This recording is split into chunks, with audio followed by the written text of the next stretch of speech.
আমাদের প্রায় 1 কোটি মানুষ বিদেশে আছে।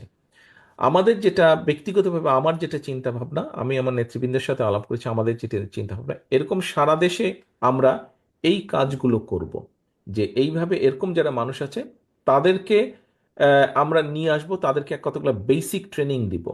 এবং শুধু ট্রেনিং দিব না, বিদেশে আমাদের যেই দূতাবাসগুলো আছে তাদেরকে মাধ্যমে একটা রিসার্চ আমরা করাবো যে কোথায় কোন কোন দেশে কি ধরনের কাজের স্কোপ আছে, এডুকেশন কোয়ালিটির বা এডুকেশন কোয়ালিফিকেশনের উপর নির্ভর করে। এই মানুষগুলোকে ট্রেন করে আমরা একদম আনস্কিল ওয়ার্কার না, আমরা সেমি স্কিল বা স্কিল ওয়ার্কার কিভাবে বিদেশে এক্সপোর্ট করা যায় সেটা আমাদের পরিকল্পনার মধ্যে আছে, সেটা আমাদের চিন্তা ভাবনার মধ্যে আছে। একবারেই যে আমরা সব পারবো তা না, বাট আমরা শুরু করব।